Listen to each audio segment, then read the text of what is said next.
Today I've got an update for you on how Princess is managing soda cans here on the Star Princess. We're also going to be talking about the International Café, what is new here on the Star Princess with that as well as lots of other things. So let's go ahead and get started.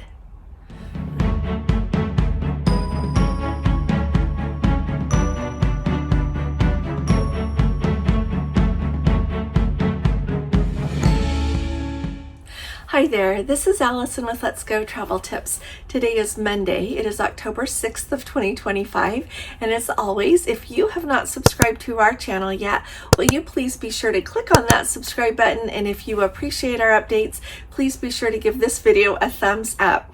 We are really happy here on the Star Princess, as I told you on my video on Saturday, which was embarkation day.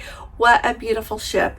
And I would say that everything is going really, really well. We have noticed some glitches here and there, but I think that there are things that are going to work themselves out with more experience with the crew working together on board and as they sail a couple of more sailings. So first up, I wanted to tell you everything about the soda situation because it's come up so very much, and I've heard from so many of you that on the ships that you have sailed on lately that you were getting cans of soda included, whether you had the soda package, whether you had the plus or premier package.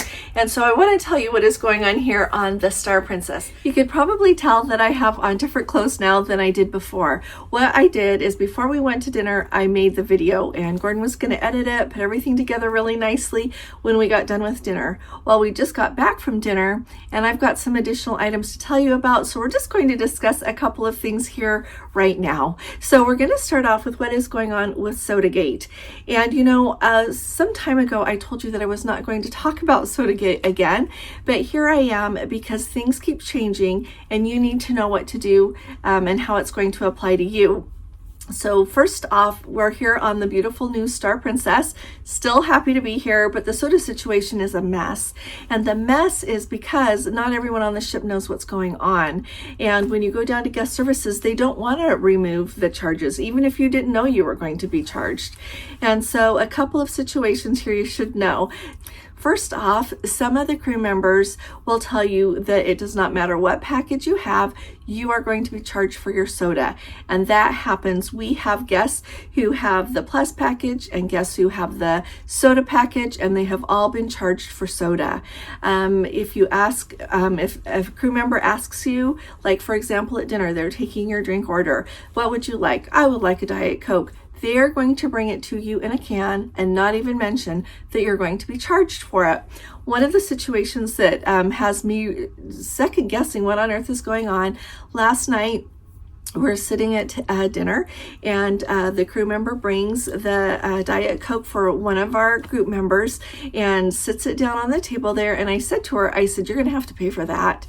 And she looks at the guy and says, am I going to have to pay for that? And he says, well, yeah. And she says, I don't want that. I want a fountain soda then. He takes it away, and she was still charged for it.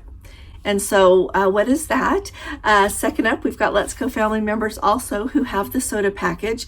It depends on where they are on the ship, if their soda is going to be charged or if it's not going to be charged. My favorite of all of their experiences was that yesterday morning, and it was just, you know, the second day of the cruise. They're in the main dining room for breakfast.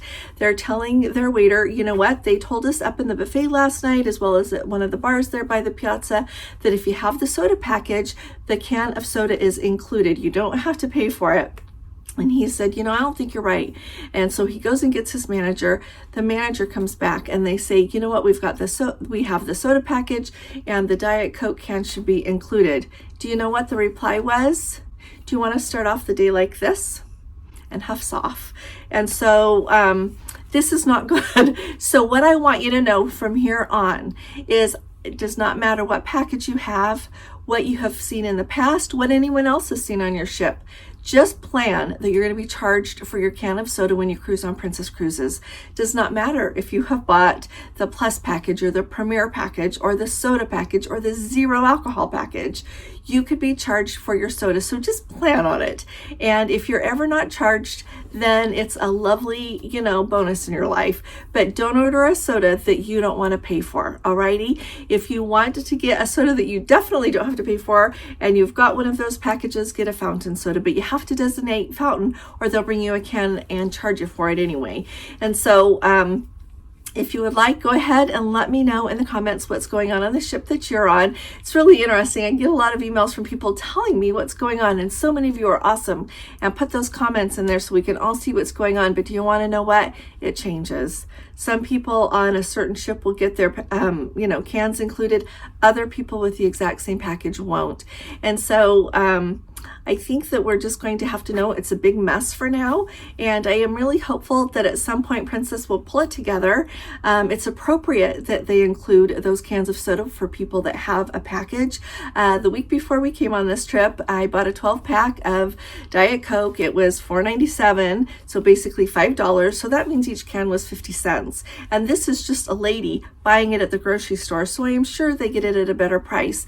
And so what they're dithering over are cans of soda that cost them cents, and for people that have paid thousands of dollars to be on a cruise. And so I hope that we can get this smoothed out, because a lot of people are talking about it on Facebook pages all about the Star Princess.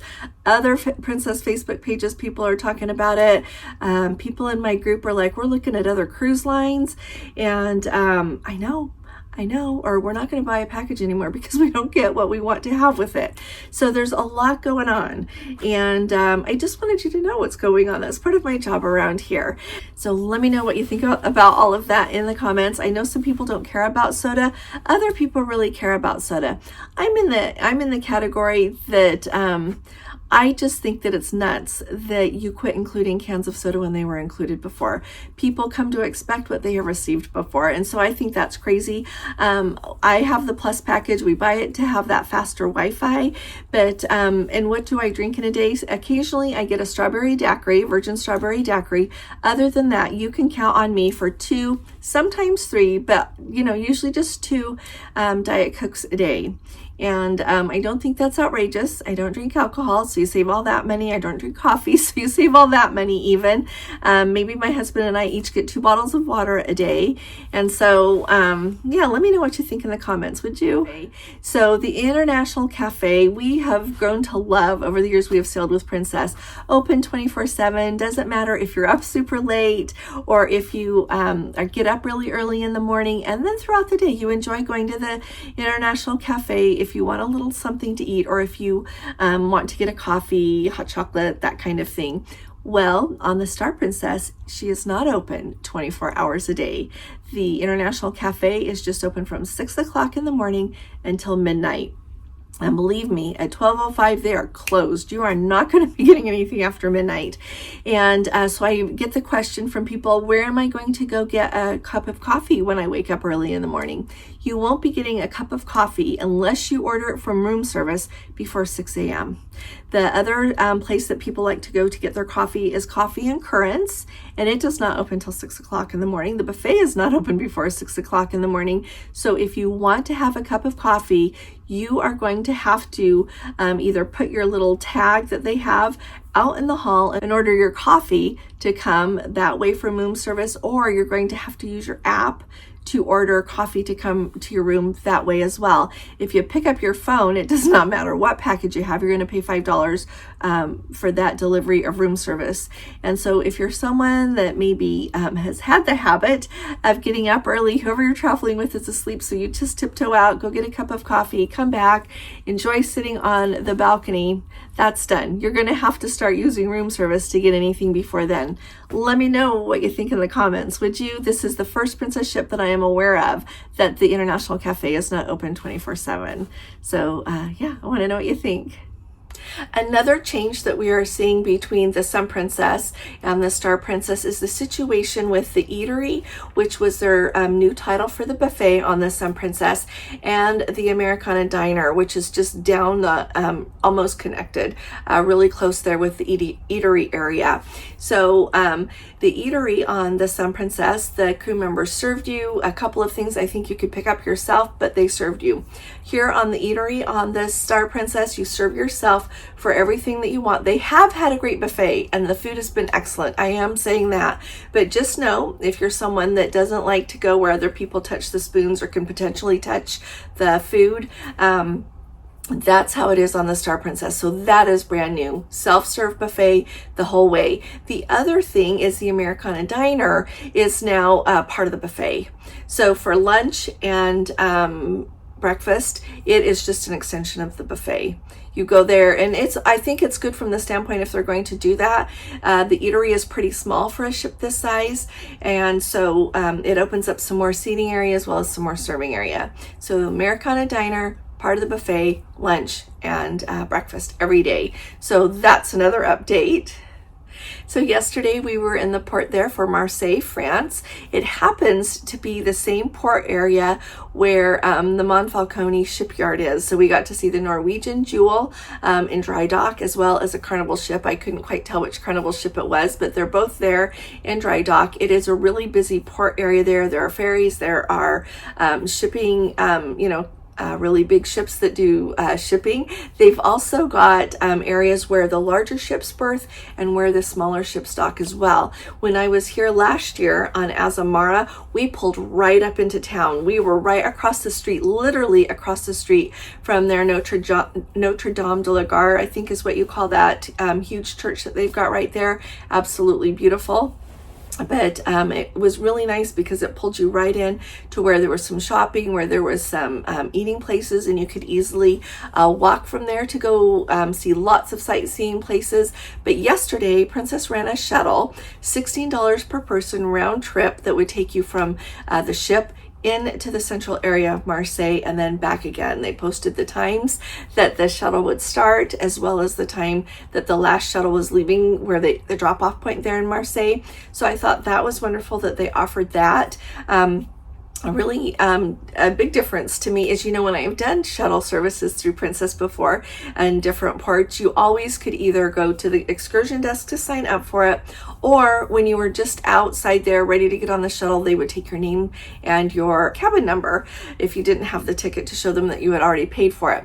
So this time they had you either go to the shore excursion desk to do it or buy your tickets through the app in the excursion section. The excursion section of my app has not worked correctly ever since we did the update, and so I'm glad I didn't have to worry about getting the shuttle yesterday. But we met people that did the shuttle yesterday, and they said that it worked really smoothly, that they had a really nice day in Marseille. So we went ahead and did an excursion that took us out to Avignon and to see the Pointe de Gare, and that was which is the Roman aqueduct that they built centuries ago, actually.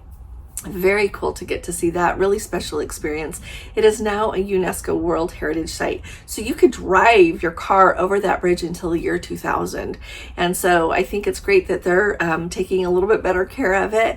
But it's really amazing. They say they have 1 million visitors a year. And back in the year 2000, they realized that they had 1 million visitors a year to that location and nobody was making any money. That's what our tour guide told us. And so they kind of changed things. But I think it's good because it takes better care of it and preserves that history a little bit more for us. So we thoroughly enjoyed our excursion. It was great. And then we went into Avignon, and when you go through the arch that is the entrance to the walled city there, they take you down a couple of streets that have shopping, and before you know it, you were right in the main square there where the Palace of the Popes is. You might remember I visited there last year when I was on Azamara. I enjoyed it so much I wanted Gordon to get to see it.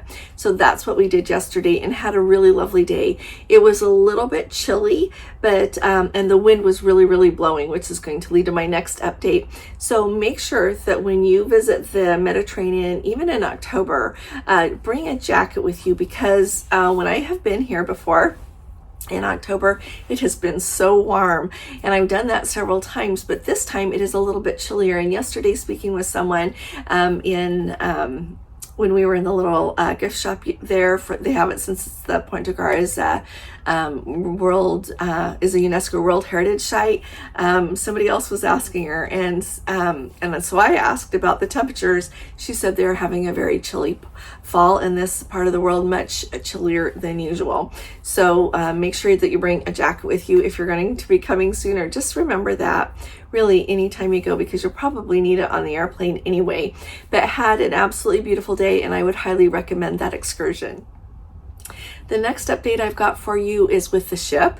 Yesterday we were supposed to be leaving Marseille around 5 p.m. It was so windy outside that we knew we could not do a live on YouTube, because it was so windy that even with the equipment that we've got to try to dampen the sound of the wind, that it was going to be too noisy. And our ship ended up staying in port another 12 hours. They left just after 5 o'clock this morning, is what the captain said on his announcement today.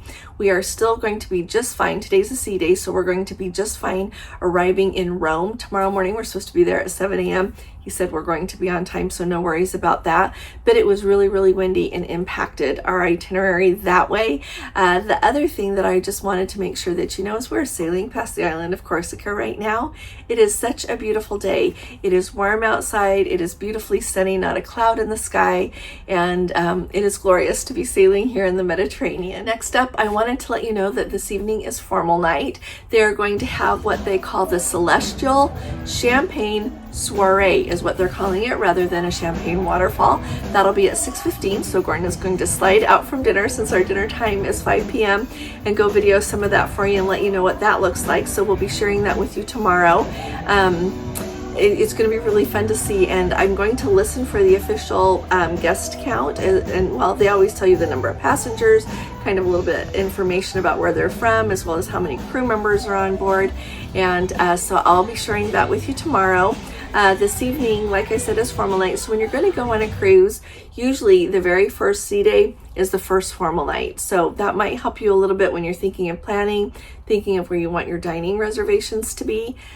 Another quick update I've got here for you is that the room service situation has really changed from the standpoint of how much you can order to be delivered to you, or should I say what the selection is. When we were on board the Regal Princess, I took the time to take screenshots of all of the different categories of things that you could have delivered for you.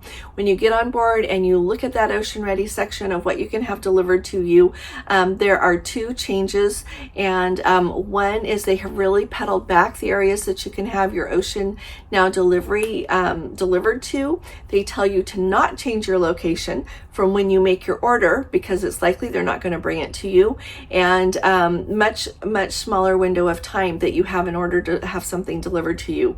You can always have something delivered to your cabin. As far as I know, room service is still 24 hours. We ordered a little bit late last night, and that came just fine, but you will notice that the list of things that you can choose from is much shorter. There is not a single mocktail that you can order to be delivered to you. So I thought that put a little bit of a damper on things. The wine list that used to be extensive that you can order from now, I believe, has 4 different items on it. It is really a shorter list of what you can have delivered to you. I'm not going to say that I think Princess is going to get rid of the medallion, because I think it's too much of a big deal to them, but they surely are trying to put, I'm thinking, a lot of cost-saving measures into effect. They don't want to hire the crew to be able to really have the medallion be what the people who created it thought it would be, as far as having things delivered to people on board, and they're probably also trying to save money on food and beverages. But I was really sad to say that there are no mocktails and just a few cocktails. So there's a quick update for you as well. So in the comment section, please let me know what questions you've got about the Star Princess, what questions you've got about the Mediterranean, and I would be delighted to make sure that I answer your questions. I'll be talking to you all again really soon. You all take really good care. God bless you. Love you. Bye-bye.